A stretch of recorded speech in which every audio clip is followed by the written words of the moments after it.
Cześć piesełki i człowieki.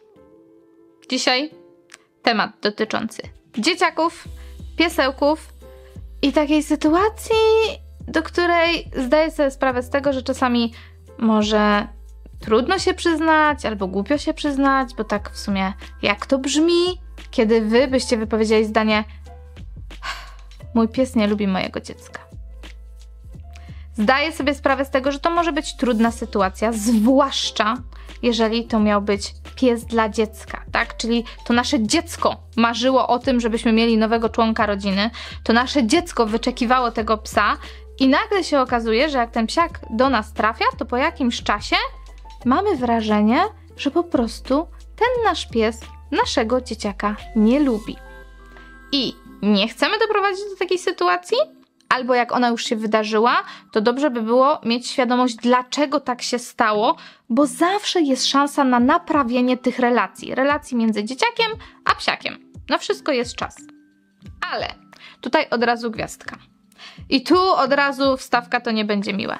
Jeżeli macie taki styl wychowania waszego dziecka, że uważacie, że dziecku wolno wszystko, bo ten pies ma być zabawką i ma wszystko znosić, a dziecko robi to, na co ma ochotę, to już w ogóle nie ma sensu, żebyście to oglądali, bo to nie moja filozofia pracy z psami, nie moja filozofia dbania o relacje psa-dziecka, które powinny być fajnymi relacjami, a nie relacjami na zasadzie: ja jestem dziecko i robię to, co chcę, a to jest mój pluszak, tylko żywy i też z nim robię to, co chcę. To w ogóle nie o to chodzi, zresztą to prowadzi do niefajnych sytuacji, typu pogryzienie nagle przez takiego psiaka tego dziecka, więc tego byśmy nie chcieli. Jak macie taką filozofię, no to okej, rozumiem, my się nie dogadamy, to jakby nie ten adres.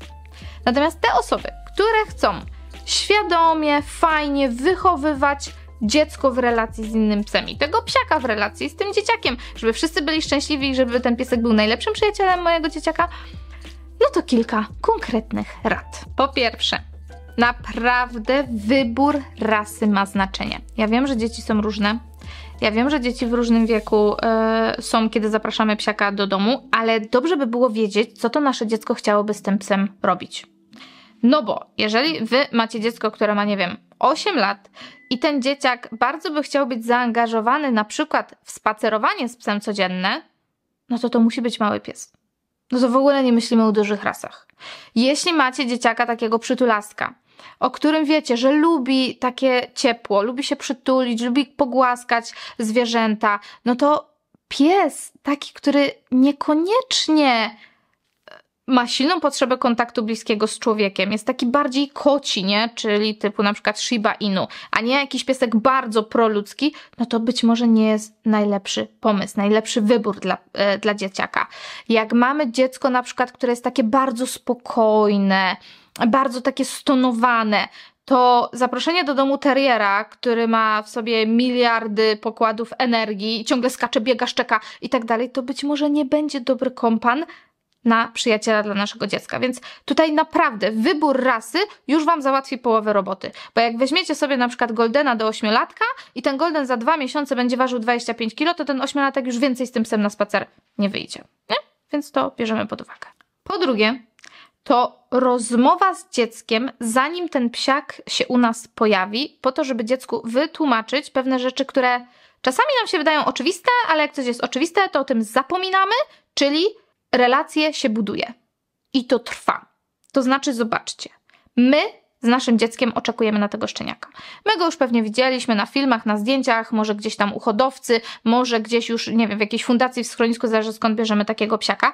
Bardzo często mieliśmy już z nim wcześniej kontakt, a nawet jeżeli nie, to już jesteśmy po prostu w tym szczeniaku zakochani, bo już mu budujemy wyprawkę, już się zastanawiamy, gdzie będzie miał legowisko i kto go będzie wyprowadzał na spacerki, więc poniekąd już jakieś nasze emocje w stosunku do tego psiaka się budzą, rodzą, zwłaszcza u dzieciaka, gdzie to jest jakiś, nie wiem, wymarzony jego dzień, kiedy ten pies do was w końcu trafi. Natomiast dla psa nie. Ten pies zostaje zabrany z domu jedynego, który zna, często od mamy, często od rodzeństwa, do obcych mu totalnie ludzi. On ma prawo być nieufny, ma prawo być przestraszony, ma prawo nie wiedzieć, co się dzieje, być zaniepokojony i teraz dziecku trzeba wytłumaczyć, że pewnie za jakiś czas ten piesełek się trochę otworzy, troszeczkę się do tego dziecka przywiąże, ale to może troszeczkę potrwać, żeby dziecko na samym początku nie było takie rozczarowane, że wiecie, ten jego wyczekany szczeniak trafił do domu i zamiast się z tym dzieckiem bawić, to się schował pod stolik i na przykład na wszystkich warczy, bo się was boi.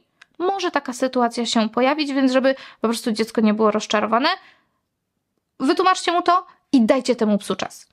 Zazwyczaj to nie jest dużo czasu, bo my mówimy czasami o 2-3 dniach, czasami o 2-3 tygodniach, natomiast pieski są różnie i różnie to może czasami się odbywać. Kolejna rzecz dotyczy trochę tego, o czym powiedziałam wcześniej, czyli nie może być tak, że dziecko może wszystko, a pies się ma dostosować.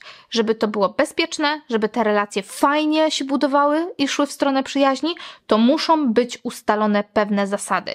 Czyli i dzieciak musi znać zasady, i pies musi znać zasady, żeby to było bezpieczne, żeby nikomu krzywda się nie stała i żeby obydwie strony szanowały przestrzeń drugiej osoby, drugiego psa.